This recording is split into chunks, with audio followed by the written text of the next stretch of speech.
Fala pessoal, tudo bom? Legal estar aqui com vocês mais uma vez para mais um episódio do Social Rings. Hoje com um quadro muito especial, uma galera muito experiente, muito bacana, uma parceria com a Infracommerce. Vou apresentar aqui para vocês o professor Marcelo Hermini, coordenador do curso de pós-graduação e curador do Hub de Trade Marketing da SPM. Curso de Trade Marketing que é uma parceria com a Infracommerce. E a Camila Duman, especialista de luxo da Infracommerce. Vou passar a palavrinha aí para eles se apresentarem um pouquinho, contarem um pouquinho deles e a gente já começa com o que importa. Vamos lá, professor, pode começar. Muito prazer, muito obrigado pelo convite, uma gentileza estar aqui com vocês, conhecer vocês. A Infracommerce tem uma parceria com a SPM, porque a SPM sempre teve essa preocupação em gerar estudantes prontos para entrar no mercado de trabalho, executivos preparados. A SPM, aliás, esse mês nós estamos fazendo 73 anos de existência, né? Foi fundada por publicitários para gerar executivos para as agências que estavam surgindo. Então, a gente manteve essa vocação desde então, e então ter empresas dentro das nossas unidades de pós, de graduação, lato sensu e stricto sensu, colabora para que a gente possa continuar com essa missão. Então, é uma parceria feliz e faz todo sentido para a gente. Bacana. Gente, prazer, muito obrigada por estar aqui com vocês também. Eu sou especialista de luxo na Infracommerce. A Infracommerce é uma empresa de full commerce. O que significa isso? Significa que a gente cuida de toda a parte operacional do e-commerce de várias marcas. E eu fui uma das responsáveis pela formação e pela criação da unidade de luxo dentro da Infracommerce. Então, quando eu entrei lá em 2020, no meio da pandemia, éramos em 8 marcas de luxo na Infracommerce e hoje somos em mais de 30 marcas. Uau. Então, marcas bem relevantes como Cartier, Montblanc, Dior, Hugo Boss, Hermès, Estée Lauder, entre outras. E estamos lá todos os dias criando não só estratégias como produtos e serviços especializados para esses clientes que são tão exigentes. Que bacana. Bom, é um papo que vai render, né? Acho que tanto pelo cenário do trade hoje no mundo digital, já trazendo também para o meu lado, quanto pela experiência do e-commerce de luxo, né? Que é um negócio realmente curioso de se entender como as marcas de luxo estão realmente conseguindo criar e se conectar com um público tão específico e criar essa experiência que o marketing de luxo precisa, né? Bom, vamos lá, mas eu acho que pra gente dar uma pincelada no assunto, colocar todo mundo que assiste a gente na mesma página e entender um pouquinho. Professor, eu queria que você trouxesse um panorama e uma história breve do trade marketing, só pra gente entender. Legal, a SPM começou ali 73 anos atrás, trazendo esses executivos para o mercado. A gente tem aí o marketing hoje é uma disciplina super fatiada em diversas especialidades diferentes. Sim. Aí a gente chega especificamente no trade, que teve uma transformação brutal em 10 anos, 12 anos, para onde a gente está agora. Eu queria que o senhor desse uma pincelada aí nessa história para a gente. As marcas, as empresas, sempre foram muito poderosas na relação com os consumidores. Isso, quando a gente pega as primeiras literaturas de marketing, a gente pega 1800 e alguma coisa, 1900, começa a escrever textos sobre marketing.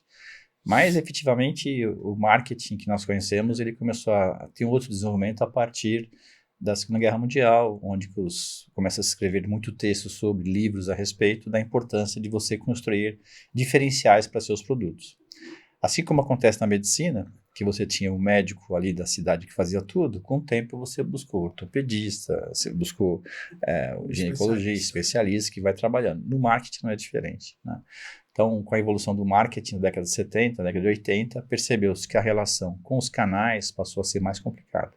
Porque, primeiro na Europa, depois nos Estados Unidos, então você tinha pequenas redes de varejo que não tinham poder para enfrentar as grandes marcas. Então, nós, consumidores, nós íamos procurar a marca onde que ela estivesse. Se não estivesse no ponto de venda A, você ia no ponto de venda B, e tudo bem. Então, o varejo começou a perceber que ele tinha que ser forte. Então, começam a surgir as grandes cadeias de varejo, que antigamente iniciaram pelas cidades, estados, países, continentes, né? Carrefour chegou no Brasil na década de 70, como forma de potencializar. No caso do Walmart nos Estados Unidos, o mercado americano já era grande o suficiente para aguentar esse poder. Então você imagina uma loja, um supermercado independente negociando com uma grande marca e uma empresa como o Carrefour negociando. Então a variável marca perante o consumidor passou por um elemento chamado poder do varejo. E o varejo, para poder reduzir a força da marca, chamou um concorrente, 2 concorrentes, 3 concorrentes. Então, ele não permitia que esse grande líder se desenvolvesse muito, então ele oferecia um concorrente numa condição promocional de preço na loja, ou até com ausência do produto do principal marca, para que você se acostumasse a comprar o produto do concorrente. Então, o marketing percebeu que, além de ter os 4 P's todos bem organizados, né, um bom preço, um bom produto, uma boa embalagem e tal, também precisava garantir a execução nos canais. Então surgiu a área de trade no final das décadas de 80 na Europa, uma maneira de equilibrar essa relação de força e o conhecimento que marketing tinha sobre os canais perante a equipe de vendas, garantindo que vendas executasse aquilo que foi estabelecido na estratégia. Então, trade marketing nasceu de uma costela de marketing para estar mais próximo de vendas, enquanto o marketing estava preocupado com outras questões ligadas ao marketing mix. Então surgiu o trade marketing. No Brasil, o trade chegou na década de 90, as grandes empresas, Unilever, Coca, Procter, não tinha ainda Colgate, né? Surgiu a área de trade porque o varejo estava muito fortalecido por conta da inflação. As empresas não tinham como suportar tanta inflação e o varejo fazia jogadas de comprar prazo, vender à vista, aplicar no overnight e tirar lucro financeiro no final do mês. Então, o trade surgiu nesse cenário de crise financeira no Brasil e basicamente ficou focado em merchandising, no varejo alimentar, autosserviço. Com o tempo, a inflação saiu de moda, os controles de gestão de loja passaram por outros elementos que não só oferta, exposição, organização de gôndola, altura da gôndola, mix promocional. Então, o trade foi se especializando e aumentando a visibilidade. Eu fui trabalhar na área de trade em 96. Saí, já tinha sido marketing, vendas na Vigor, passei por área de produtos, depois vendas, sabe aquele iogurte com sucrilho em cima, Mix Vigor? Eu que inventei aquele negócio lá 35 anos atrás. Jura? Chantilly spray. Então, eu tava pensando nisso agora. Chantilly spray, Danúbio e tal. E esse meu conhecimento de marketing, o meu diretor falou, agora vai ficar um pouco em vendas. Vai pendurar os banners que você fez de 2 metros na padaria lá. Não ia rolar, né? Descobre como é complicado. Foi aí que a Bung me convidou para ser trade marketing. Né? Eu sempre falo que eu não sabia o que era, mas quando falaram o salário, eu aceitei na hora, nasci para ser trade marketing e tal, e vou desenvolver. Lá eu entendi que a dificuldade maior estava você conseguir uma melhor exposição. Porque nós, consumidores, nós somos previsíveis e estudando o comportamento do consumidor, a gente percebe que nós valorizamos algumas coisas. A altura na gôndola, você está num ponto extra, você está numa terminal, você tem uma degustação, você tem um tabloide, um encarte, ações de marketing realizadas no ponto de venda. Paralelo a isso, eu me tornei diretor do Popeye Brasil, Associação de Merchandising, justamente para trazer esse conhecimento para a execução. Né? Então, o marketing cuidava das marcas, cuidava da mídia aberta, TV aberta, e funcionava. Vendas executava aquilo que o marketing estabelecia como estratégia. E depois, trade cuidava do sellout. Ou seja, então vendas abastece a loja, trade vai lá e faz a mercadoria girar perante os concorrentes. Isso foi bem durante muito tempo. Só que o mercado farmacêutico percebeu que isso era uma coisa boa. Então começou a contratar executivos do varejo alimentar, da indústria alimentar, e de limpeza e beleza para farma. E foram os demais varejos foram atrás. Farma explodiu a área de trade, né? Porque você tinha uma variável chamada balconista.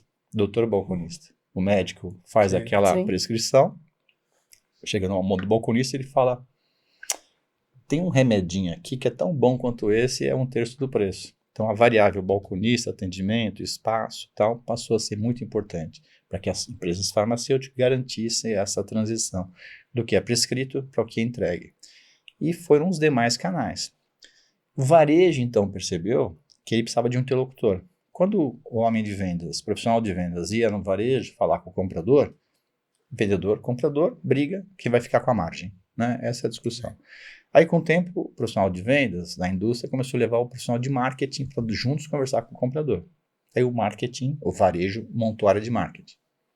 Depois de um tempo, então eu vou levar para você o marketing, que vai falar da marca, começou a levar o trade marketing para falar da execução, da reposição, do giro, do serviço nos canais, da segmentação de público nas lojas. Varejo, há cerca de 8 anos, mais ou menos, começou a contratar executivos de trade para seus departamentos. Então você tem vendas com compras, marketing com marketing, logística com logística, trade com trade. Discutindo estratégias de sellout, de abastecimento. Na pandemia, nós tivemos uma explosão dos canais digitais. Como as empresas estavam bem adiantadas, mas a grande quantidade de empresas, indústria particularmente, lançaram soluções. E nem todas estavam preparadas. O que aconteceu? Qual departamento acabou sendo responsável por tangibilizar esse acesso a canais digitais? Trade marketing. Então, quando você fala de 5 anos para cá, mas eu estou na SPM esse ano faz 20 anos, né? Com trade mesmo, que era comunicação com o mercado, merchandising, 15 anos. Então, os primeiros cursos de trade que surgiram na escola foi lá 2008, 2009. E desde então a gente vem expandindo absurdamente. Então, nós criamos agora, há 2 anos, o Hub de Trade, que coordena todas as iniciativas da escola com cursos para a formação de executivos de trade, para a indústria, para o varejo e agora as empresas de serviço. Quando você pega a telefonia, empresa de serviço, precisa ter um trade lá porque ela tem as lojas, ela tem equipe que vai a campo, B2B. Então, tem várias empresas de seguradora. Se você for comprar um seguro, saúde, seguro patrimonial, você liga para um corretor, você pergunta, qual que você recomenda? Nesse momento, ele virou o garçom que quer vender a cerveja mais gelada. Né? Então, ele é o trade. Então, as empresas de serviço também precisam ter um executivo lá bem preparado para ter informação, motivado. Né? Outro dia eu estava vendo nas redes sociais, um amigo nosso que é corretor, estava no Caribe, numa viagem, e mandou, muito obrigado à empresa tal de seguro que me proporcionou tal.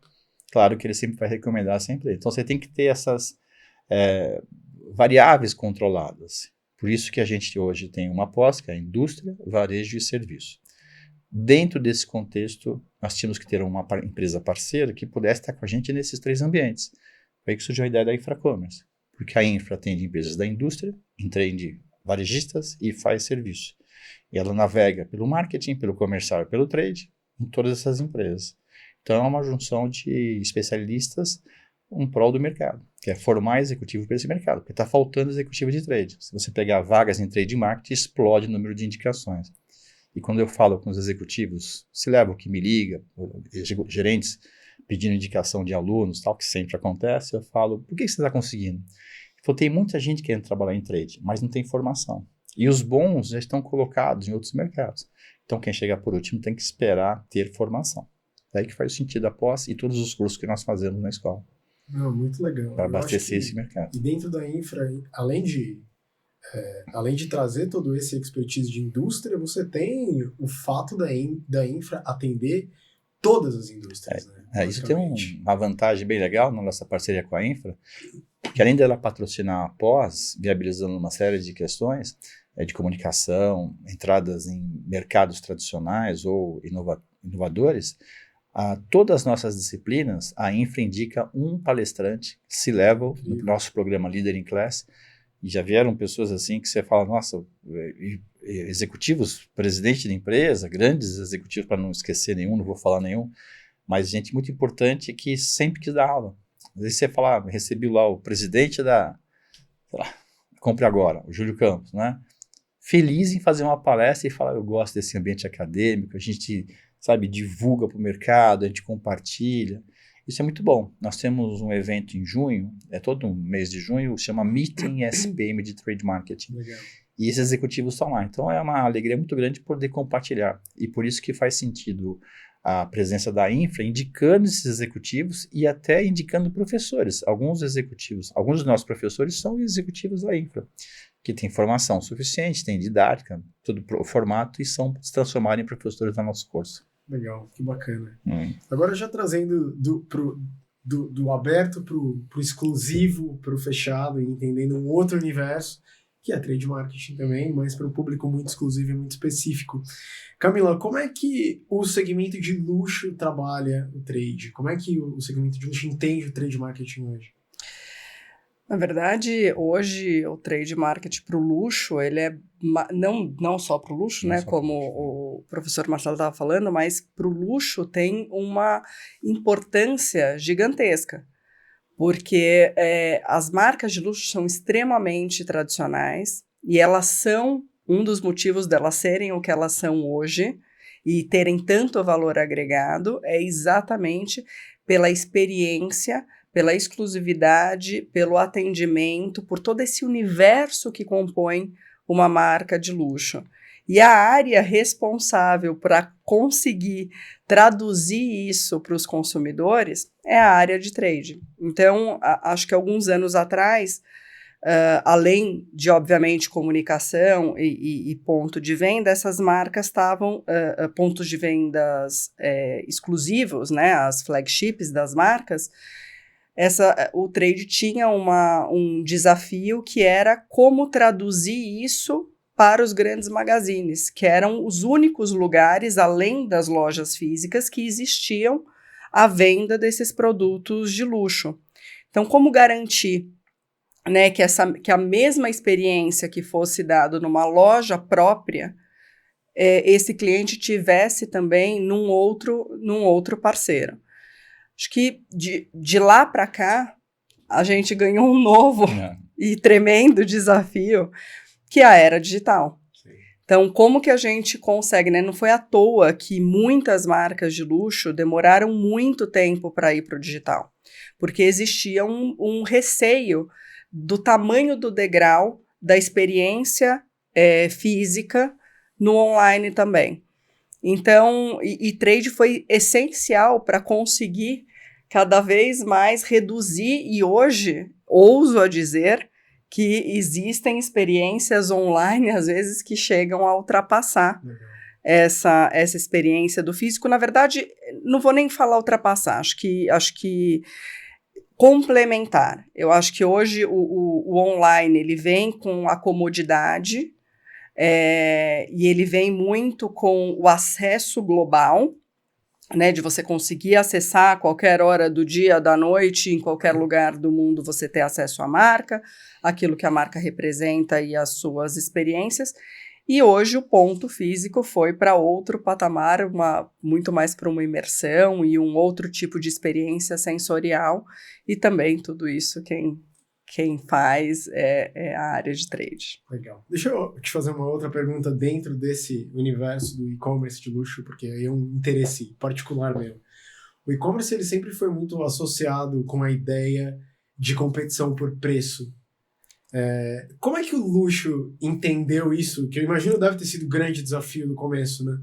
Legal, eu vou me posicionar aqui, eu sou do LVHM, eu vou posicionar meus produtos no digital e eu vou ser achincalhado com essa ideia do tipo, pô, mas aqui não é mais barato, como todos os outros players fazem. Como é que foi essa desconstrução da ideia de que o luxo online não deveria custar menos do que ele custa no ponto de venda físico? Na verdade, eu acho que nunca nem houve essa opção de ter preços diferentes, porque o luxo ele é tabelado. Sim. Essa é uma ideia e uma premissa exatamente para não existir a competição. Agora, quando a gente pega, existem diversos setores de marcas de luxo. Então, vou pegar a parte de skincare e beauty, por exemplo.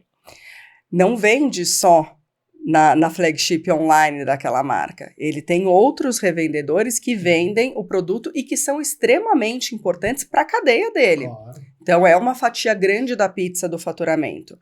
Como que... então, vou dar um exemplo aí de um cliente nosso, que é a Dior Beauty. A Dior, ela não vende só no site da Dior o skincare e a maquiagem e as fragrâncias. Se você for na Sephora, se você for na Beleza na Web, na Época, entre outras players de mercado, o mesmo produto vem de lá. Como nós, consumidores, a gente tem uma mania de procurar um produto que a gente já sabe. Então, perfume é uma coisa que normalmente, assim, eu já sei que eu uso o Miss Dior, então eu vou digitar Miss Dior no Google, eu vou ver o que vai me aparecer em relação a preço. E aí, nesse caso específico, os outros players, os parceiros de retail, eles têm autonomia de fazerem promoção. Então, sim, muitas vezes esses preços podem ser diferentes, inclusive mais atrativos, normalmente mais atrativos nessas lojas, porque as flagships dificilmente fazem algum tipo de promoção. E aí vem um grande desafio. O que vai fazer? Porque há um tempo atrás ficava muito com a imagem de que assim, nossa, vamos abrir o nosso e-commerce próprio só para branding. Vamos só pensar no branding. Só que isso não se tornou uma verdade até... Tem um custo ter um e-commerce Tem próprio, um custo, e hoje eu digo que, antigamente que era barato você ter um e-commerce. Hoje, para você ter um e-commerce bem estruturado, preço de loja física. Exato. É uma loja. Então, loja. Exatamente. E aí, eles começaram a ver que não, que o público também procurava entender um pouco desse comportamento do consumidor e falaram, opa, tenho aqui uma grande oportunidade de vender além dos meus parceiros de retail. Como é que eu vou fazer isso? Como que eu vou me destacar no meio disso? E aí tem algumas coisas que o consumidor é muito sensível. Nas marcas de luxo, por incrível que pareça, são as embalagens. Então, você poder comprar Dior com uma embalagem icônica da Dior, só na flagship. Então, quando você vai dar um presente, por exemplo, você quer que venha embalado, não na embalagem da Sephora, você quer que venha... Na embalagem da Dior. Você agrega valor ao seu presente. Outra coisa essas marcas começaram a entender a possibilidade de lançar novos produtos e serviços que só eram disponíveis na loja própria deles, no digital. Então, por exemplo, a Dior, ela tem um try-on. Então, você experimenta a maquiagem, você testa a sua cor de base, né, com inteligência artificial, para você conseguir ver qual que é no teu tom de pele, como fica. Então, isso você só consegue fazer na loja deles. Eu quero agendar um atendimento exclusivo com um especialista para me indicar para o meu tipo de pele qual é o produto melhor. Isso você só vai conseguir na flagship. Determinados tipos de kits de produto também você só consegue na flagship. E aí veio o pulo do gato, que é o quê? Ter produtos exclusivos na flagship. Então, isso faz com que cada vez mais os consumidores entendam e queiram comprar nessas lojas próprias e valorizem. E, de certa forma, todo esse marketing, essa exposição, o próprio trabalho, né, o investimento de divulgação que a marca faz em cima da flagship contribui para enaltecer toda essa cadeia de retail. Por quê? Eu crio valor agregado no meu negócio tendo uma marca tão potente como essas marcas de luxo e que estão aí, né, na cabeça do consumidor porque aparecem em diversos lugares. Então, poxa, na minha loja eu tenho e aí eu vou ganhando esse valor agregado. Tem uma coisa que a gente tem que ficar claro nesses processos todos, né? Ouvindo a Camila falar, assim, trade marketing surgiu na década de 80, 90. No Brasil pegou pesado mesmo nos anos 2000. Mas isso não quer dizer que antes não se fazia as atividades de trade. Claro. Só não tinha o nome, né? Só não tinha o nome, porque não tinha especialização, né? Na pandemia, fiquei tudo com as dobradiças complicadas. Então, começou a me doar dor no joelho, fui no médico, fui no ortopedista e falei, não, joelho fui num outro cara. Aí eu adquiri um negócio chamado ombro congelado. Trabalhar assim, com mesa fora do padrão, meus ombros eu não conseguia levantar o braço, os dois. Tive que fazer 2 anos de fisioterapia. Eu fui no cara do joelho e falei, não, isso aí é com o cara do ombro lá, que é especialista nesse negócio. Agora surgiu uma dor aqui nas costas, tal, fui no outro, não, agora é no cara da coluna, tal. É um nicho do nicho. É um nicho. Então você vai, assim, você vai segmentando por especialidades. Antigamente o gerente de produto, André, ele fazia tudo. Né? Tudo. Eu sei o que eu fui gerente de produto, chegava às 7 da manhã e embora meia-noite, né? Eu também. Eu trabalhei no varejo, né? Eu trabalhei numa rede de varejo que vocês não conhecem, que são muito jovens, chamada Tapeçaria Chique. Né? Eu faço uma cortina como ninguém. Tapeçaria Chique. E lá não tinha essas estruturas, porque o varejo trabalhava oferta. Oferta e exposição, exposição e oferta, é isso. Quando eu penso em marketing, e as atribuições de marketing, como não tinha concorrente, o varejo era obrigado a pagar o preço que a Coca-Cola queria. A regra. Só que surgiu um variável chamado concorrente. E o concorrente hoje não se restringe ao mercado que você atua. Por exemplo, qual que é o maior concorrente da Cacau Show? Hoje? Hoje, qual é o maior concorrente da Cacau? Boticário. Ele mesmo, o Alexandre mesmo, acho que disse isso, o Boticário disse. E que mais? Floricultura. Então, um presente assim, leva flor, leva as pessoas. O share wallet, né? Exatamente. Que é o quanto você divide o dinheiro da sua carteira, né? Com quanto concorrentes tem ali. Não, vamos jantar fora que é melhor. Exato. Vamos fazer uma viagem e tal. Então, quando eu faço palestra para varejistas, né, eu falo que você deveria ficar na sua loja e todo cliente que entrasse na loja do shopping, você fala muito obrigado. Com tanta loja para você entrar, você escolheu a minha. Então eu tenho que fazer de tudo para vem cá. Né? Só que tem variáveis ali que são incontroláveis, como o balconista, que nós falamos aqui, que tem outra agenda. Tem, né? Ninguém, quando cresce, fala assim, quando você vai ser quando crescer? Né?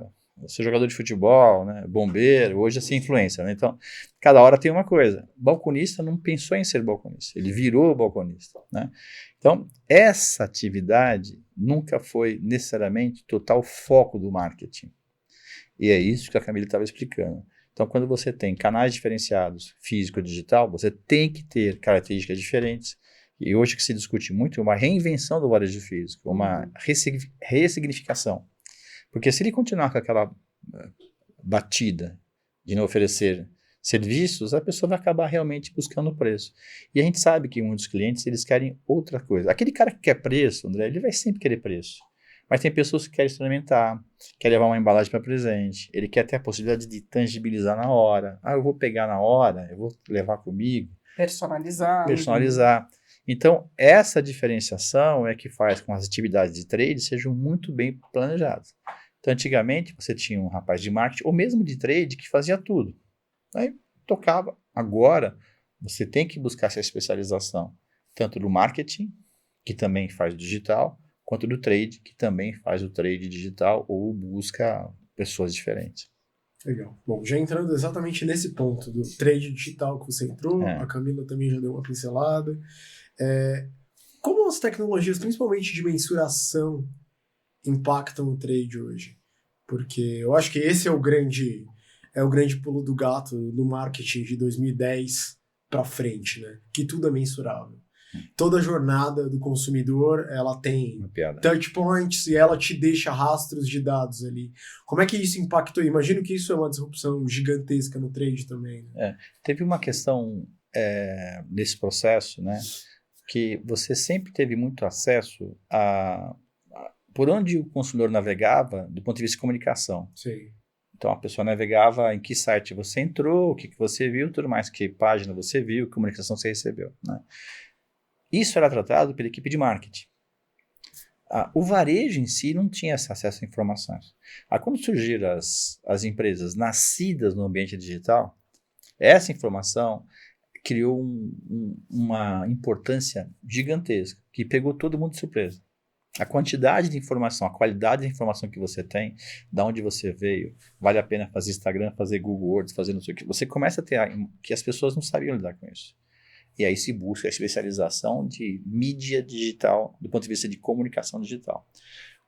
As lojas, a comercialização veio em seguida e também pegou o varejo físico de surpresa. Porque lá você sabe que o dinheiro que você vai gastar, tem que gastar com as pessoas que efetivamente querem ter seu produto. Essa coisa da compra, o cara entrou na loja e saiu com um carro, isso é só nas piadas. Né? Lancha, saí com uma lancha porque ia pescar, não sei o quê. Só nas piadas, né? Você tem que ter essa atividade. Hoje, gastar um dinheiro qualquer é muito caro, é muito arriscado. Então, você tem que ter uma equipe de marketing sempre trabalhando a marca, posicionamento, estilo, e tem que ter uma equipe de trade do lado desses executivos mapeando os indicadores, para você ser mais assertivo. Hoje, o varejo físico fica desesperado para tentar pegar essas soluções do digital para suas lojas físicas. Então, tem uma série de tecnologias disponíveis, mas ainda não é o suficiente. Então, o executivo de trade, numa empresa que pretende se expandir, ou a empresa que precisa se expandir, ela tem que navegar no digital como forma de aprendizado até para suas lojas físicas. E ele não pode abandonar as lojas físicas, porque, que nem a Camila falou, eu tive uma experiência incrível no site. Nossa, vou para a loja. Chega lá, que nem aconteceu recentemente com uma pessoa, ela fez uma compra no varejo online, na loja online, para retirar na loja física, chegou lá, não, seu pedido não está aqui, seu pedido não está aqui, seu pedido não está aqui. Aí veio a vendedora e falou assim, posso te dar uma dica? Cantinho assim, cancela, compra de novo e bota esse meu código aqui, que eu separo para você. Inclusive, na hora que você cancelar, o sistema vai entender que você está descontente e na sua próxima compra, daqui a pouco, você ganha 20%. Então, você imagine, o vendedor foi muito talentoso, mas talvez eu acho que estava lá o pedido e ele não comentou. E pior, fez a empresa vender 20% mais barato. E aí, o que você faz, André? Então, tem uma variável lá, que lembre que sempre nós estamos falando de muita coisa aqui, mas sempre passa por pessoas. Né? E essa variável que precisa ser controlada. O resto você controla. Professor, você falou um negócio que é interessante. Né? Hoje o senhor sente que ainda falta uma integração muito grande dentro do marketing como um todo, de entender essa experiência omnichannel do consumidor? Porque eu acho que basicamente é isso. A gente está falando que o marketing faz um trabalho incrível ali no digital, sempre com a ideia de tornar a marca perene e garantir as vendas no futuro, que é o branding. Mas você tem o trade aqui olhando para o hoje. Eu preciso fazer o cara entrar na loja e comprar.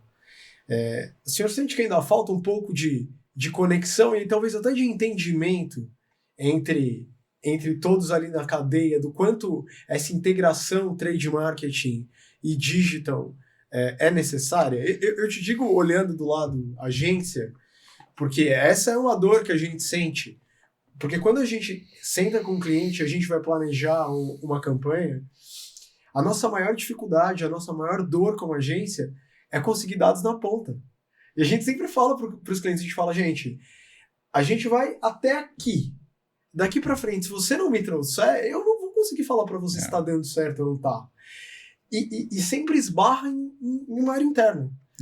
Que é essa conexão trade digital ou trade marketing, quando o departamento não é tão especificamente de digital. Primeiro, vamos falar assim, quando nas palestras, nas consultorias, quando alguém começa a falar de omnichannel, eu falo assim, me dá um exemplo de uma experiência omnichannel que você teve nos últimos 30 dias. Muito rara. Eu comprei remédio na farmácia, comprei no online e retirei na farmácia. Aí eu estava na farmácia, o balconista falou que era mais barato, eu comprei no online, fiquei esperando dar uma hora lá e retirei, não sei o que mais tal. Mas é muito raro. Então, omnichannel, como a gente todo mundo fala, todo mundo está falando, não acontece com tanta frequência. Mas a curva está sendo muito rápida de crescimento. Não é aquela coisa que vai... Não, a curva está sendo muito ascendente e claro que cada vez mais nós nos acostumamos. Mas lembramos que Brasil não é a zona sul de São Paulo, não é Vila Faria Lima, né? Então tem conotações que precisam ser customizadas localmente. Marketing trabalha a marca no mundo inteiro. Trabalhar com moda de luxo já vem pronto. Você consegue trabalhar uma execução aqui, uma execução lá, uma vitrine aqui, uma vitrine lá, tal, né? De um jeito diferente, exposição. Mas o pacote já está montado. Eu sei que você não teve essa infelicidade, nem a Camila, mas em muitas empresas, marketing não se dá com vendas. Acho que você não teve essa infelicidade. Eu tive um pouco. Já participei dessa era onde o marketing e o comercial eram separados. Aí você fala assim, mas por quê, né? Não sei, né? Porque vira muleta. Não, tem uma questão de poder. Quem vai sentar na cadeira do chefe? Tem uma questão de... Eu via como uma muleta sempre, porque eu falava assim, ótimo, quando não vendeu, é porque o marketing não fez o trabalho dele. Aí, quando o marketing fazia, eu falava, mas a equipe de venda não vai lá e não porque abastece. O papel da loja é abastecer. E aí, quando não bateu a meta, então, porque o marketing gastou muito. Tem uma questão aí, então, André, que não é uma questão técnica, simplesmente de colocar o produto na gôndola e não girar, como ela falou, ou não colocar. Tem uma questão de pessoas, né? Então, quando você pensa em empresas que estão querendo ir nessa redireção, eu acho que a velocidade do digital é tão brutal em relação ao que acontece, né, ao status que está de lojas físicas, que as pessoas não estão acostumadas ainda. Então, quando você vai fazer uma campanha de trade para um varejo físico, você planeja hoje uma campanha que vai entrar lá, aí você fica lá esperando no final do mês para ver o resultado. No digital, você prepara em 15 dias, uma semana, ela entra no ar. No dia seguinte, você sabe se deu certo ou errado. E nem todo mundo está acostumado com isso. Isso faz com que esse modelo que nós conhecemos de marketing, organograma, marketing, vendas, trade e tal, eu acho que vai passar por uma célula mais integrada. Onde você tem uma mesa, você cuida do marketing, eu cuido das vendas, a Camila cuida de trade, a gente está numa mesma cela, e o nosso colega ali é o diretor de arte, é o cara que vai fazer os prints, as peças, tudo mais. Squad que está ali muito mais rápido. Tem uma agência dentro da empresa terceirizando o serviço para velocidade. Isso não está acostumado no varejo físico. O varejo tem essa velocidade. O varejo tinha os cartazistas da vida, as pessoas que rapidamente vai lá, monta uma vitrine, mexe, tudo mais tal. A indústria não tinha essa velocidade. E eu acho que a variável que vai fazer com que isso se torne necessário é a gestão da velocidade das campanhas. Lembrando que nós temos concorrentes que não estão sabendo que você tem um problema interno de marketing e vendas, né? Ele está fazendo o jogo dele. E não é um concorrente, são 2, 3 concorrentes. Então você tem que ter uma bela estratégia de ataque. Mas primeiro, uma estratégia de defesa. E é isso que às vezes as pessoas elas estão muito preocupadas em olhar o futuro esquece a cozinha. Né? É o time de futebol que faz gol, mas toma a mesma quantidade, não ganha campeonato. Então, essa variável de gestão de pessoas que têm o poder em mente, o controle, brigar por brigar, está com os dias contados. As empresas hoje elas têm que fomentar essa integração e acho que numa mesma área talvez se torne mais positivo. Não uma área departamentalizada, mas uma área de inteligência focado no canal e digital que vai acabar migrando para outras áreas da empresa. Caso contrário, não rola. Legal. Camila, você já até entrou um pouco nesse lance da personalização da experiência online para o mercado de luxo, né? Mas eu queria saber um pouquinho sobre a integração da experiência ponto de venda físico e digital. Como é que o mercado de luxo está lidando com isso hoje, dessa experiência integrada, de fazer de conta que essa jornada é única, ou deveria ser única, de fato, né? Eu acho que tem... as marcas de luxo têm feito, na minha opinião, um trabalho muito bem feito, mas ainda muito embrionário a respeito não só da omnicanalidade, mas também dessa integração.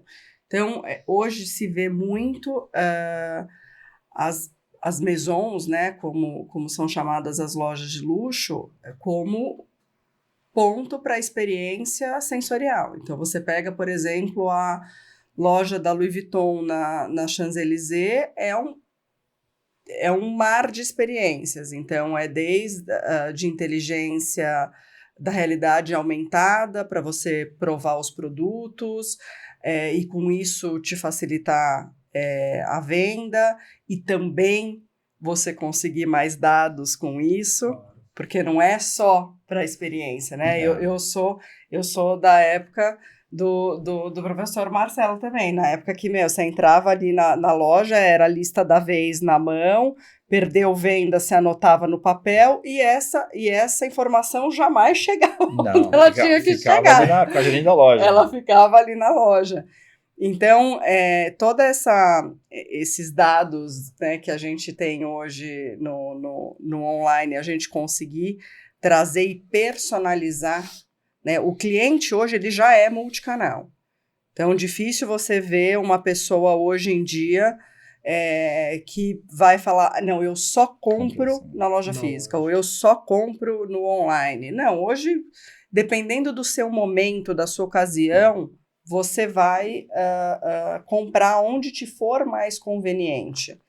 Então, com isso, a gente tem a capacidade, e as marcas têm se usufruído muito disso, de conseguir coletar o perfil, a trajetória desse consumidor, e aí personalizar isso, seja para o online, porque no online, obviamente, você tem algumas facilidades maiores, porque você consegue hoje, através de todo esse estudo, você entrar no site da...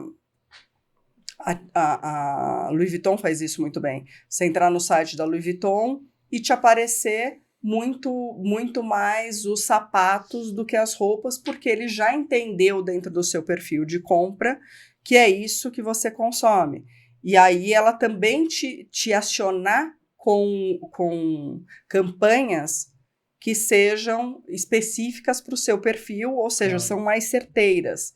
Né? Hoje, se você perder esse consumidor naquele momento, ele talvez não vá voltar, e aí volta a história do share wallet, você vai gastar talvez o seu dinheiro com outra coisa. E aí, quando a gente traz isso para a loja física, obviamente eu não consigo montar e desmontar a loja por perfil de consumidor, né? Mas a gente consegue, através de inteligência artificial, como a realidade aumentada, os próprios chatbots que hoje a gente, às vezes eu quero perguntar alguma coisa, eles são super personalizados e as marcas têm entendido isso, conseguir cada vez mais personalizar, entender essa trajetória, esse perfil de consumo e acionar esse consumidor também quando ele está na loja física.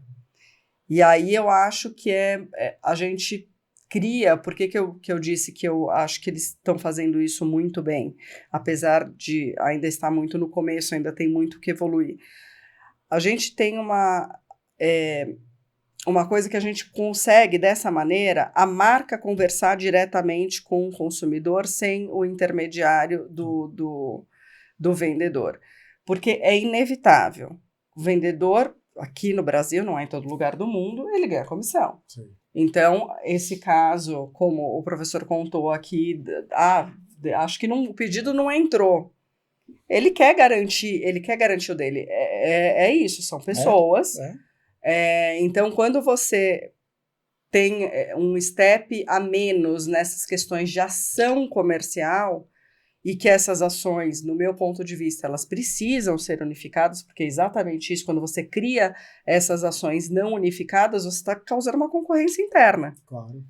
Né? Então, muito mais você treinar também o seu vendedor para gerar uma experiência diferenciada, um atendimento exclusivo.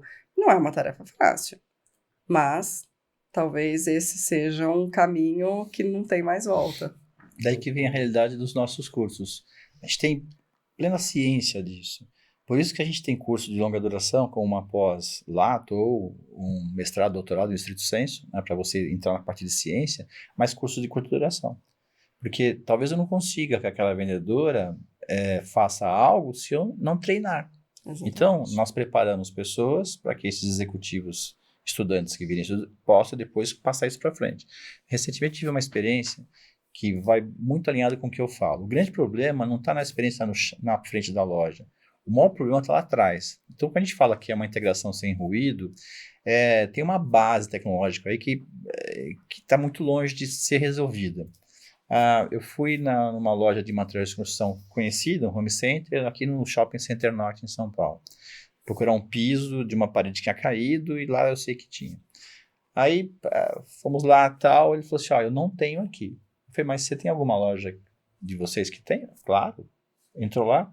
A loja da Raposo Tavares tem lá, você pode comprar lá. Eu falei, você não pode reservar? Não, melhor você ir direto para não ter problema tal. Atravessei sábado à tarde, fui até a Raposo Tavares, cheguei lá, uma pessoa me atendeu, falei assim, nossa, ele não reservou? Não reservou. Estoque. Aí tem uma caixa. É por isso que ele não reservou. Por quê? Porque pode ser que seja erro de estoque. Adivinha? Era erro de estoque. Era erro de estoque. Por que o vendedor não quis reservar? Porque se eu fosse estar lá e não tivesse, e ele não tinha como ligar para a loja para conferir, A sua experiência ia eu ser ia ruim voltar ali, para né? brigar com ele. A moça da loja foi muito gentil, mas ela falou, não, ele, meu colega, desculpe, tudo mais, mas ele devia ter consultado. Aí veio o gerente. Como aqui cada um tem uma agenda, não tem um telefone de departamento, ele não tinha quem consultar. E essa consulta demora. E de sábado é o dia que está todo mundo bombando. Então ele mais se livrou de você do que atender. Isso é uma experiência de loja, dessa integração que você perguntou para a Camila, mas que não se realizou, que não foi plena. Porque é uma questão burocrática que poderia ter um departamento, poderia ter alguém lá que falasse, olha, eu não posso te ajudar, mas vai ali, que eles vão entrar em contato lá e você vai consultar lá. Não teve essa preocupação. Então, às vezes, estão preocupados com a comissão, com a motivação, tudo mais e tal, mas é esse atendimento que vai determinar se eu volto lá amanhã ou se eu não volto. Ou se você vai em outro home center buscar o piso. Não, infelizmente, só tinha lá. Infelizmente, só tinha lá. Não, legal. E pegando um pouco até desse gancho que o senhor colocou em relação ao treinamento, qual é o profissional, o perfil do profissional de trade marketing hoje? O que as empresas estão demandando desse cara? Porque a gente tem, eu entendo aí que a gente tem um pessoal muito experiente, que teve uma escola, que pegou um período de formação de mercado, por exemplo, no momento que o senhor trabalhou na área. As pessoas que pegaram se desenvolvendo, já pegaram o mercado mais ou menos pronto e entraram. E hoje, o que o mercado está demandando? Tá.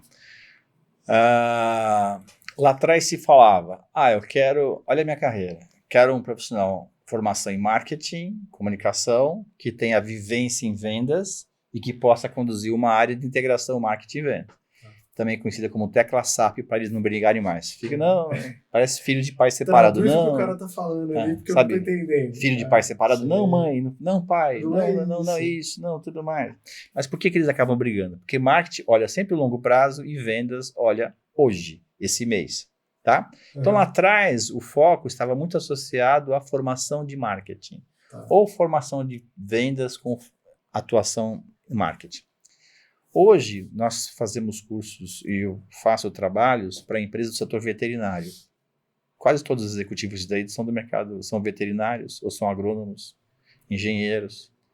Então, o trade precisou melhorar o perfil dos seus cursos para não ser apenas uma extensão do curso de marketing. Então, uma das nossas disciplinas lá é Fundamentos de Marketing. Porque a gente recebe profissionais de várias áreas. Engenheiros, tem advogados, tem professores, médicos, professores de educação física. Tem vários alunos com várias formações que não marketing. Então você precisa dar disciplinas que fundamentos de finanças, fundamentos de marketing para equalizar. E as disciplinas que se seguem sempre trazem uma visão mais estratégica do negócio. Porque fazer merchandising, digamos assim, que é o que nós, trade, fomos conhecidos, já é uma coisa que está mais acessível, com formatos de curso. Agora, ter uma visão estratégica do negócio é que faz a diferença. E foi por isso que a Infra topou a parceria com a gente. Porque se for para fazer um curso para ensinar, colocar display em loja, né, fazer vitrine, aliás, eu adoro vitrine e tudo mais, né, que é ali que você percebe a sua competência, que se você errar a vitrine, não entra ninguém. Um caboclo na sua loja, adoro vitrine, né? Então, essa diferença da relação. Hoje, quando você fala profissional, então, primeiro, do ponto de vista acadêmico, qualquer área me interessa. Tá? Advogado, engenheiro, não interessa. Agora, postura. Você tem que ter jogo de cintura. Você tem que ter uma visão muito bem clara do negócio. Tem uma coisa, André, que executivo de trade, quando começa a chegar num certo nível, ou ele fica caro e importantíssimo para a organização, ou ele migra para outras áreas. As outras áreas vão lá e roubam ele. Você vai ver que nas áreas de trade, o executivo, eu estou em logística agora. Eu estou aqui na área de controladoria, porque eu sei quanto custa, tudo mais. Os caras têm uma vocação mais de Excel do que de PowerPoint. Então, tem que ter a boa formação, né? Uma especialização, tem que ter jogo de cintura, flexível, saber falar não, porque se você não souber falar não... Você não lida com pessoas. Então você tem que saber que Uma vez eu escrevi assim no meu tweet, né, muitos anos atrás. Chega da vaidade de marketing e do poder de vendas, trade para presidente, né? Tomei bordoada pra caramba. Mas hoje você já tem diretorias de trade marketing. Você tem vice-presidência de trade marketing. Para fazer a integração não só do marketing e vendas, mas também da gestão do varejo, dos canais, do serviço. Eu tenho que conhecer o varejista mais que ele próprio, para saber, olha, esse produto eu não vou colocar na loja porque não vai girar. Não é para você. É para aquela outra sua loja. Não é para todas as lojas. Meu pai era vendedor. Quando ele fazia a região que ele trabalhava, ele vendia para todo mundo o mesmo produto. Açougue, padaria, banca de jornal, vendia queijo, manteiga, vendia para todo mundo. Hoje, você define qual loja tem o perfil da sua categoria, da sua marca.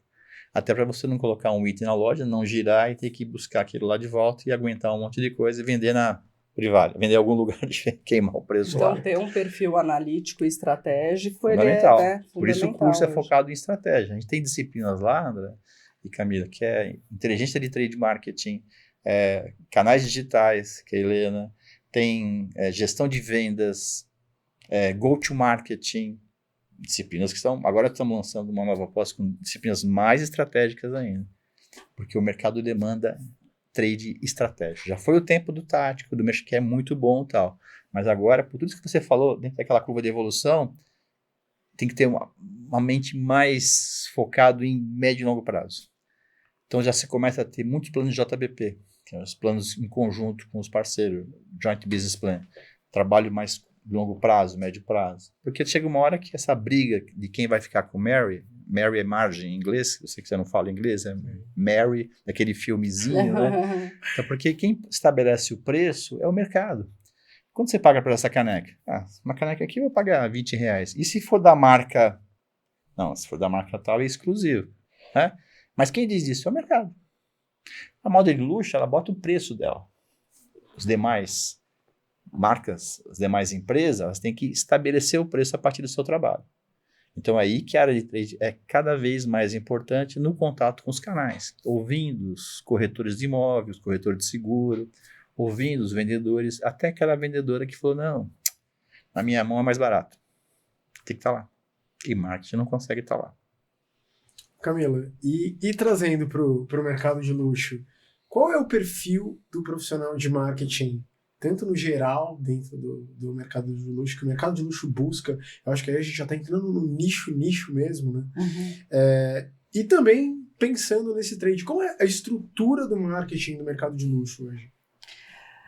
Hoje, na verdade, a estrutura do luxo, via de regra, ao contrário até do que as pessoas imaginam, ela é bem enxuta. Né? A gente tem uma sensação de que, nossa, eu vou falar de uma marca e, nossa, vai ser um organograma mega dividido, super... mas não, a grande realidade é que são organogramas pequenos, onde poucas pessoas fazem muitas coisas, com uma grande cabeça que é o global. Então, aonde está o global, na verdade, é aonde ele vai depois, né, vai cascatear toda aquela estratégia, só que nisso a gente vê que a regionalização ela acaba sendo prejudicada por isso. Porque né, é difícil, por mais que tenham, sim, os diretores... né, vamos falar que na nossa realidade existe o diretor Latam, tem o diretor do Brasil, né, o country manager, tem tudo isso, mas é uma informação que acaba se dissipando, né, até chegar na estratégia global muitas vezes. Então, as marcas, principalmente aqui no Brasil, não vou falar de outros grandes mercados, porque com certeza tem um atendimento e uma visão diferente do que o que é aqui, né, porque os grandes mercados de luxo estão na Ásia, Europa e Estados Unidos. Aqui, quando cada vez que eu vou atender um cliente novo de luxo, eu falo assim, olha, então, tem o mundo. Dentro do mundo tem a América Latina. E dentro da América Latina nós temos o Brasil. Porque nós temos muitas particularidades como país E é muito, você imagina, né? A gente é visto, nós somos um país, né, de terceiro mundo, mas com uma capacidade absurda de consumo, até por conta exatamente do tamanho da nossa desigualdade. Hoje você pega o Brasil, né, tem uma expansão territorial gigante, mais uma malha de transporte arcaica para o tamanho que é. Então, hoje um produto chega mais rápido nos Estados Unidos do que chega aqui, do que você consegue mandar daqui, de repente, para Roraima. Então, são tantas variáveis que precisam ser olhadas. Voltando, me perdi um pouco da sua pergunta, mas voltando agora um pouco para a sua pergunta, acho que precisa de uma visão holística, né? Entender desse 360, não só do negócio, mas de tudo aquilo que está permeando esse negócio, é fundamental para você ter boas estratégias. E num mundo onde hoje você tem muitos dados para tudo, esse perfil analítico e estratégico ele é fundamental, porque não adianta nada você ter 500 milhões de números e você não conseguir aplicar ele. Então, isso é muito legal, porque na Infracommerce, com todos os clientes, a gente tem reuniões periódicas de insights. Olha, o número está lá disponível para todos os clientes. Mas não sabe mexer com isso. Só que como é que eles estão mexendo? E aí entra muito a nossa expertise, que junta com a expertise da marca, né, sobre ela mesma, sobre as estratégias e tudo, para que a gente chegue num denominador comum e consiga auxiliar essa marca a crescer cada vez mais. Então, a gente é um braço não mais só operacional. A Infracommerce passou de um braço operacional para um braço extremamente estratégico. Então, a gente estava falando de omnicanalidade. Você pega hoje com as pop-up stores que a gente consegue fazer, onde você tem pouquíssimo produto físico e você consegue vender o produto online para entregar na casa do cliente, as marcas de luxo conseguem estar muito mais próximas dos seus consumidores. Porque você pega uma grande marca de luxo, vai ter aqui no país... assim, ainda que for mais mass market, né, que assim, que consegue pegar um mercado mais elástico, não uma Hermès que é muito alto luxo. Você pega, por exemplo, uma Hugo Boss, vai ter 15 lojas. 15 lojas.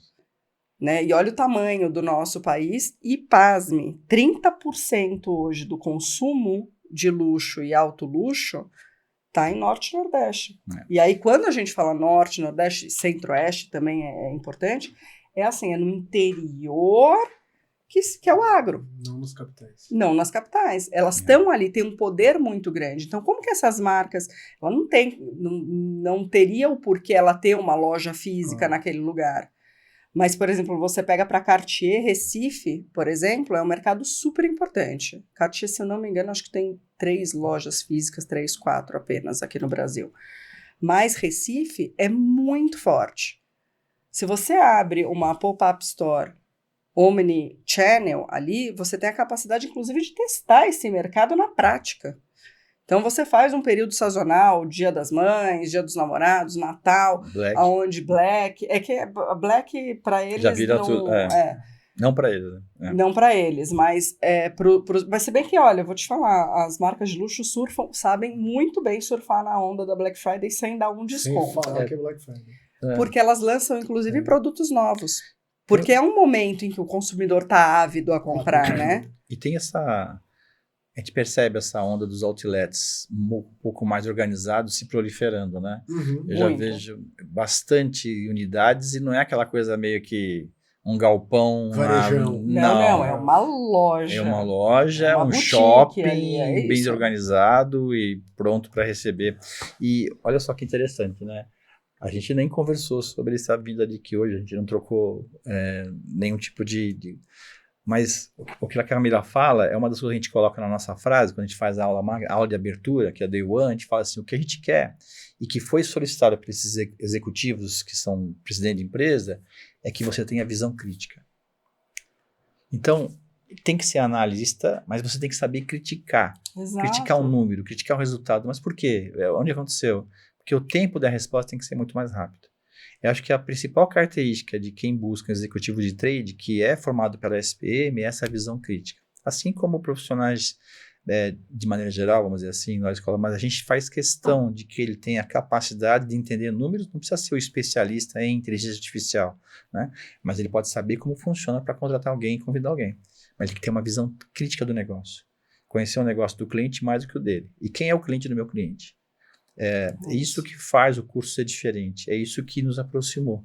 Né? Porque a infra, ela comunga dos mesmos princípios. É uma empresa gigante que precisa ter profissionais nos clientes qualificados para poder saber mexer com esses números que eles fornecem. E o que acontece, eu já ouvi várias vezes, não da infra, mas também de outras empresas varejistas, no Brasil tem o hábito de segurar a informação. O varejista não gosta de compartilhar, né? Você pega fora do Brasil, o Walmart, por exemplo, compartilha o que você quiser, mas o acesso aos números sem saber o que fazer. É interessante isso, né? Isso acontece bastante mesmo. Não, legal. Eu acho que então a gente tem um perfil médio independente do mercado, né? Pode ser para o varejo, ou a gente está falando no mercado de luxo, a necessidade desse profissional ultra analítico e com uma visão estratégica de médio e longo prazo, ela é necessária. Que é difícil formar esse profissional, é bem difícil. O profissional tático, né, você consegue ter com mais facilidade, mas aquele que tem a visão estratégica, numa turma, num grupo de funcionários, você tem 2. Então você fala, puxa, eu preciso produzir mais iguais a ele. E professor, você diria que hoje no mercado existe um déficit desses profissionais de trade marketing com uma visão estratégica? Gigante. Porque os cursos de graduação que existiam por aí, que formam profissionais, não são suficientemente preparados para isso, né? Está acontecendo uma mudança, lá mesmo na escola a gente tem alguns anos já investido nesse perfil, mas ainda está um pouco distante. Houve uma proliferação de escolas no Brasil nos últimos anos, legal pra caramba, né? Mas necessariamente... Mas não necessariamente com qualidade, né? Mas assim, mas sem ter esse lado empresarial, executivo. Então, são alunos que aprenderam em cima de livros, de publicações de um certo tempo, mas... Datado. Se a gente pegar aqueles gráficos que a gente pega na internet, a evolução da escrita, do fogo, né, das armas, cada vez... o primeiro chip surgiu em 1950, né? A escala de Maslow, lembra? Sim. Da década de 40. Década de 40. Tinha que ser professor para falar isso, né? A gente Quem ia adora. lembrar disso? Inclusive vai cair na prova, né? Pessoal, o que vai cair na prova, Marcelo? Foi lágrimas. Então, assim, quando você pega a escala de Maslow, né? Já tem meme na internet, cara. Você já viu? Os caras colocam a escala lá embaixo, a primeira, o Wi-Fi. Não. Então, assim, isso já tem quantos anos? Década de 50. Será que alguém não vai criticar aquilo? Né? Você pega os livros de marketing, os grandes livros, aqui os nossos grandes homens que estão vivos ainda com 90 anos, né? Outro dia o Peter Drucker, mas eles estão se repaginando. Marketing 4.0, marketing 5.0, marketing... E o trade, ele corre paralelo a isso. Só que ele mudou de uns 4 anos para cá, e com o advento da internet, que trade assumiu a gestão do e-commerce das empresas, não e-commerce próprio. Eu vi na época da pandemia, Camila, eu assisti como chamava, webinar, um debate de uma empresa de varejo, que inclusive é parceira nossa, um veículo de varejo, SA Trade, SA Varejo, com o pessoal da Ambev e mais outros executivos. O diretor da Ambev, o vice-presidente da Ambev, falou assim, olha, com a pandemia, nós precisamos antecipar nossos projetos em relação à velocidade, em relação ao digital. Antecipar? Já estava atrasado, meu filho. No primeiro dia de março de 2020, ele falando, nós tínhamos lá 12 contratos com redes de varejo sob gestão de e-commerce. No dia 30 de março, nós estávamos com 120 contratos. Nós tivemos que sair correndo atrás. Quanto não custou isso? Uma fortuna. Tá certo? E a mesma coisa são as empresas. Não tinha agência suficiente, não tinha mão de obra suficiente. Então, quando você fala trade marketing, mesmo fazendo 2, 3 anos que passou a pandemia, não tem executivos suficientemente preparados para essa visão. Tem o pessoal que faz o dia a dia, que é ótimo, que chama da ponta do iceberg, é o tático, que é visível. Mas o estratégico, que é mergulhar no número, mergulhar numa análise, saber ler um indicador, ter acesso às plataformas de informação, não só do próprio cliente, né? Corrigir as rotas de forma rápida e eficiente. E-commerce né? Brasil tem informações pra caramba, News tem informações pra caramba, tem várias informações. As pessoas não sabem ler. Né? Então, o que está vendendo mais? Calma. Qual foi a que teve a maior curva de crescimento? Está vendendo mais é legal, né? Porque é grande. Agora, qual que teve a curva? Olha, esse negócio aqui teve uma curva interessante. Então, essa análise você não encontra com facilidade. Por isso que a gente forma as pessoas agora sobre isso. Legal, muito legal. Gente, pra gente encerrar, 2 perguntas capciosas, uma para cada um. Vai dar corte, vai dar corte. Vai dar corte. Se fosse para apostar no futuro do trade, professor, o que o senhor vê a caminho nos próximos anos? Bom, primeira coisa, essa integração dos canais, ela tem que ser muito maior e em um tempo mais curto do que está acontecendo agora. As empresas vão ter que refazer seus organogramas das estruturas. Eu acho que esse modelo que a gente discutiu aqui dos castelos, eles vão ter que acabar, porque senão vai acabar com a empresa. Né? Então, eu acho que a integração phygital, que se fala tanto, né? Physical and digital, vai ter que ser muito mais acentuada. Seja você uma pequena empresa... Mais rápida também. Tem que ser mais rápida. Tá? Então, eu acho que algumas empresas estão esquecendo disso. Ao acesso a outros mercados, olha o que a Camila falou. Em Rondônia, o cara compra luxo aqui. Aquela coisa do concorrente. Quem que é seu concorrente? A Boticário, Floricultura, Cacau Show, uma viagem na praia. Então, quando você começa a mapear o share do bolso, quanto você vai gastar, você entra numa segunda fase, que é ter uma visão mais ampla do negócio, do mercado que você está. O que é que você vende? Eu não vendo perfume, eu vendo presente. Né? Essas entradas dessas empresas chinesas, né? Shopee, isso dá uma chacoalhada. E o mercado tem que reagir. E eu acho que isso vai trazer um ritmo diferente. Veja, o executivo que está nessa área de trade, ele tem que não só entender para onde o marketing quer que a gente vá, que o marketing é o visionário, mas eu tenho que saber muito das dificuldades que o homem de venda tem na ponta. E às vezes as pessoas não se falam sobre isso. Aquilo que a Camila falou, marketing não funcionou, mas está abastecido? Não. A tal daquela palavra feia, ruptura. A loja não tem produto. Mas por que não tem produto? Se eu estabeleci um belo produto, um belo preço, uma promoção, um mix, por que não está vendendo? Está abastecido? Não está abastecido. Está abastecido, está girando? Então, não é uma questão de eleger culpados. Mas as pessoas começaram a olhar para o mercado e para a empresa pelos olhos do mercado. Como a empresa, como o mercado me enxerga. Eu tenho foco no mercado. Não, você vai ter que mudar a posição. Como que eu enxergo a sua empresa? Por que eu vou colocar você na gôndola? Então eu tenho que entender, além dos consumidores, quem são os intermediários. É uma franquia? É diferente de uma loja própria. É um magazine, multimarcas? É diferente a estratégia. É um e-commerce de grande volume? É um influencer?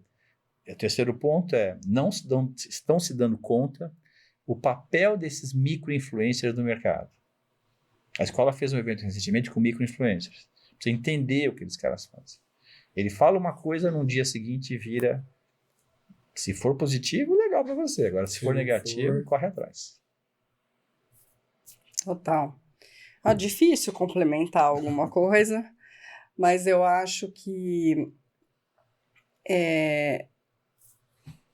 os CEOs, na verdade, né, eles deveriam ser grandes especialistas em trade, no meu ponto de vista. Porque, de novo, como a gente falou, né, acho que de todas as áreas da empresa, é uma das áreas onde esse profissional precisa ter essa visão mais holística e saber responder de forma muito personalizada para cada um desses canais, né? Igual a gente personaliza produto para o consumidor final, a gente também precisa personalizar a forma de falar, a forma, né, de se relacionar, a forma de atender, a forma de como que a gente vai aplicar, né, as nossas estratégias em cada um desses pontos. E aí, acho que tem um outro grande desafio, que é a velocidade hoje com que o consumidor tem mudado.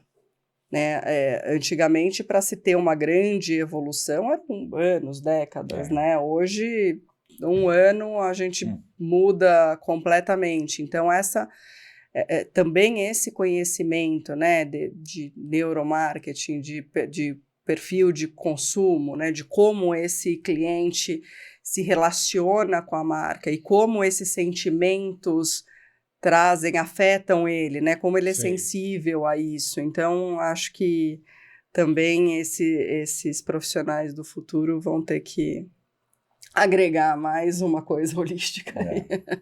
Não, legal. E, para finalizar também, e uma pitadinha sobre o futuro do luxo nessa integração de jornada. Como é que você vê isso? Para onde o mercado de luxo está indo agora, pensando em todo esse processo de integração que está acontecendo? Você já falou bastante para a gente de como a experiência do digital melhorou, de como o varejo, de como o ponto de venda físico também está trazendo experiência de dados. Isso tudo está se fundindo. Sim. E para onde está indo? As marcas estão começando, algumas mais do que outras, porque, via de regra, isso é uma coisa importante de explicar, as marcas de luxo, de alto luxo, as marcas high-end mesmo, elas não são inovadoras. Exato. Né? Quem é inovador é uma Nike, exatamente. Elas olham, você já testou? Foi bom? Aqui então agora eu vou fazer, então exatamente, porque tem muita tradição e tem muita coisa em jogo a respeito do nome, não que uma Nike não tenha, mas a Nike tem esse perfil, né, de inovação, de ousadia, do novo, outro, né? Exatamente. Então eu acho que tem duas coisas, né? Uma, eu vou falar sobre a omnicanalidade e depois sobre um comportamento mesmo do luxo. Acho que em relação à omnicanalidade, cada vez mais as marcas de luxo têm entendido que ao atender esse consumidor de forma digital, né? E ele poder, de repente, retirar na loja, né? Um click and collect, que a gente chama, é uma oportunidade de você gerar uma nova experiência para esse consumidor e não só você simplesmente entregar a sacola daquilo que ele comprou. Então, vou te dar um exemplo da Tiffany, por exemplo. A Tiffany, se ela tem esse sistema, né, de você compra online e retira na loja, só que quando você vai retirar, você é convidado a ir para uma sala especial. Legal. Uma sala exclusiva onde você vai ter acesso a outros produtos, a um atendimento mais personalizado, onde aquela pessoa vai entender um pouco mais sobre você e conseguir, dessa forma, te gerar uma experiência. O consumidor de luxo, ele quer se sentir único, ele quer que a marca entenda quais são as suas necessidades, quais são os seus anseios e que consiga traduzir isso no melhor atendimento, seja num atendimento excelente, sim, que eu acho que isso é o básico. Eu brinco que todo mundo fala do atendimento excelente como luxo, eu falo, gente, não, isso né? Deveria ser em qualquer lugar. Cada um com o seu perfil, exatamente, mas todo mundo deveria ter um atendimento excelente, mas também proporcionando essas experiências mais customizadas, assim. Agora, para onde está indo o luxo, né? Recentemente, né, as últimas notícias falam aí de uma queda de em torno de 14% aí do mercado de luxo, muito pela retenção que teve na Ásia, e que é um dos mercados, se não mais, acho que é o mercado mais importante. Mas existe uma mudança de perfil de consumo, né? Os consumidores, eles estão se dividindo quase que em dois grandes blocos, assim, de consumidores de luxo. Um que a gente chama de... É feio o nome, tá? Mas é assim que hoje o mercado chama. Old money e new money. Então, quem são os old moneys? É o que a gente conhece como, a gente brinca, que fala que é os herdeiros, as famílias quatrocentonas, que já têm dinheiro há muitos anos. E aí a gente tem pessoas que, por conta de N situações, ganharam muito, muito dinheiro e estão consumindo as marcas de luxo, mas muito mais recentes. E esses consumidores têm perfis completamente diferentes. E as marcas estão penando para conseguir atender ambos. Porque são totalmente diferentes. Então, hoje você tem, né, para esse old money, uma coisa que a gente chama mais do quiet luxury, que é um luxo mais calmo, que tem uma frase que define muito bem, que é if you know, que é se você sabe, você sabe. Ou seja, eu não preciso estar com um logo estampado, eu não preciso estar, né, vestida inteira de marca. Se você sabe que aquela blusa é de tal, é porque você sabe. Só olhar o logotipo. Você não precisa mais do logotipo. Então, if you know, you know. E aí a gente vem com... É natural que muitos desses consumidores que tenham ganhado dinheiro há mais pouco tempo queiram ostentar. A gente sempre usa esse termo ostentativo como uma coisa ruim, né? Mas é um processo natural. É uma vitória. Né? É uma vitória, é uma conquista, né? E válida, gente. Não é fácil ganhar dinheiro. Sim.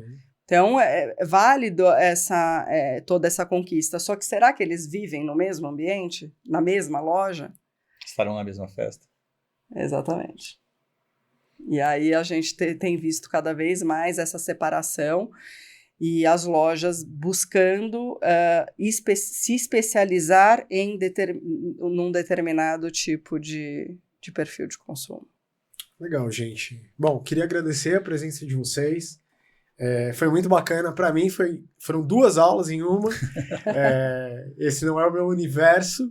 E, obviamente, acabo sempre estando conectado com clientes e, de alguma maneira, a gente se cruza, mas para mim é muito bacana ter vocês aqui e absorver um pouco desse conhecimento.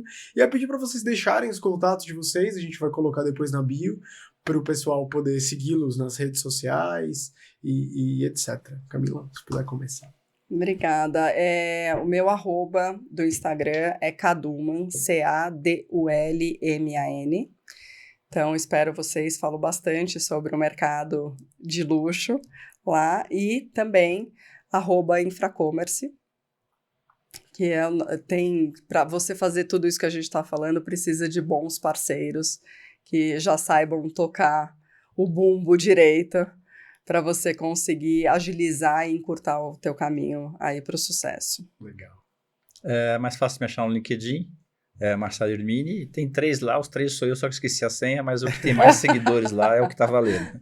Entendeu? Os 3 sou eu, é ótimo, eu ia falar. Mas eu esqueci a senha. A gente coloca o certo depois aqui embaixo. Mas é o mais recente, é o que tem mais seguidores lá, também tô no Instagram e tal, mas o LinkedIn é onde que eu me navego mais. Legal, bacana. Bom, e vamos deixar também o endereço com os detalhes do curso aqui na legenda para todo mundo poder dar uma olhada depois, porque no final... Nosso novo curso é Gestão Estratégica de Trade Marketing, né? E com certeza a gente está formando já a turma para o ano que vem, é uma grande oportunidade. O momento é agora, então. É isso aí. Legal, gente. Bom, queria agradecer a todos vocês que estão assistindo a gente e espero que eu possa manter o nível da bancada aqui para os próximos episódios. Tchau, tchau. Obrigado.